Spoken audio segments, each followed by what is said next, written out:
संज्ञा उस विकारी शब्द को कहते हैं जिससे किसी विशेष वस्तु, भाव और जीव के नाम का बोध हो, उसे संज्ञा कहते हैं। दूसरे शब्दों में कहे तो किसी प्राणी, वस्तु, स्थान, गुण या भाव के नाम को संज्ञा कहते हैं। जैसे प्राणियों के नाम मोर, घोड़ा, अनिल, किरण, जवाहरलाल नेहरू आदि। वस्तुओं के नाम अनार, रेडियो, किताब, संदूक आदि।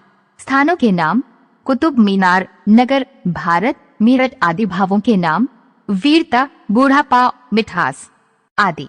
यहाँ वस्तु शब्द का प्रयोग व्यापक अर्थ में हुआ है, जो केवल वाणी और पदार्थ का वाचक नहीं वरन उनके धर्मों का भी सूचक है।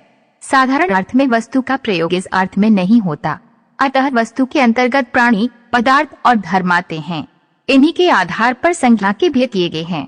अब बात कर लेते हैं संज्ञा के प्रकार की। संज्ञा के 5 भेद होते हैं। 1 व्यक्तिवाचक प्रोपर नाउन, 2 जातिवाचक कॉमन नाउन, 3 भाववाचक एब्स्ट्रैक्ट नाउन, 4 समूहवाचक कलेक्टिव नाउन, 5 द्रव्यवाचक मैटीरियल नाउन। 1 व्यक्तिवाचक संज्ञा जिस शब्द से किसी विशेष व्यक्ति, वस्तु या स्थान के नाम का बोध हो उसे व्यक्तिवाचक संज्ञा कहते हैं। जैसे व्यक्ति का नाम रवीना, सोनिया गांधी, श्याम, हरि, सुरेश, सचिन आदि। वस्तु का नाम कार, टाटा चाय, कुरान, गीता, रामायण आदि। स्थान का नाम ताजमहल, कुतुब मीनार, जयपुर आदि। दिशाओं के नाम उत्तर, पश्चिम, दक्षिण, पूर्व। देशों के नाम Bharat, Japan, America, Pakistan, Burma. राष्ट्रीय जातियों के नाम भारतीय, रूसी, अमेरिकी। समुद्रों के नाम काला सागर, भूमध्य सागर, हिंद महासागर, प्रशांत महासागर। नदियों के नाम गंगा, ब्रह्मपुत्र, बोलगा, कृष्णा, कावेरी, सिंधु। पर्वतों के नाम हिमालय, विंध्याचल, अलकनंदा, कराकोरम। नगरों, चौकों और सड़कों के नाम वाराणसी, गया, चांदनी चौक, हरिसन रोड, अशोक मार्ग। पुस्तकों तथा समाचार पत्रों के नाम रामचरितमानस, ऋग्वेद, धर्मयुग, इंडियन नेशन, आर्यावर्त। ऐतिहासिक युद्धों और घटनाओं के नाम पानीपत की पहली लड़ाई, सिपाही विद्रोह, अक्टूबर क्रांति। दिनों, महीनों के नाम मई, अक्टूबर, जुलाई, सोमवार, मंगलवार। त्योहारों, उत्सवों के नाम होली, दिवाली, रक्षाबंधन, विजयादशमी। 2 जातिवाचक संज्ञा बच्चा, जानवर, नदी।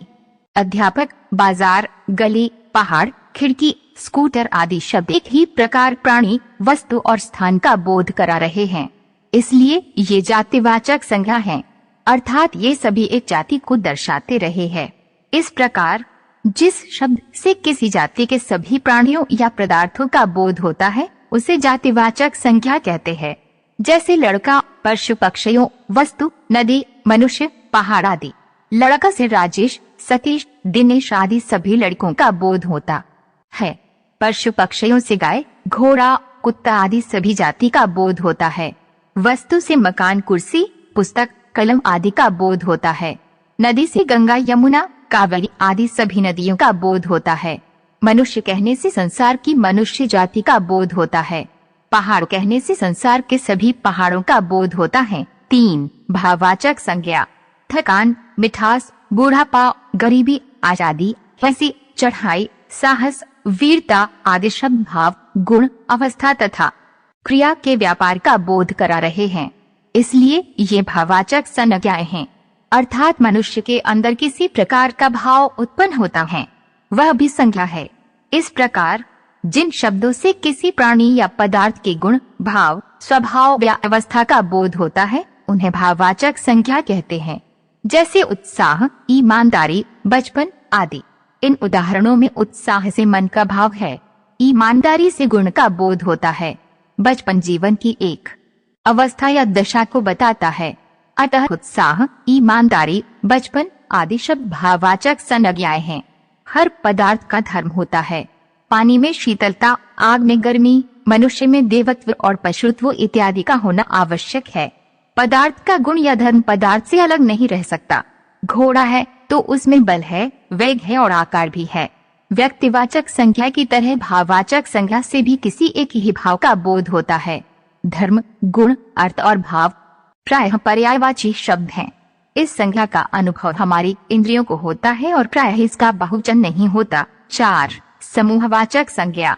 जिस संज्ञा शब्द से वस्तुओं के समूह या समुदाय का बोध हो उसे समूहवाचक संज्ञा कहते हैं।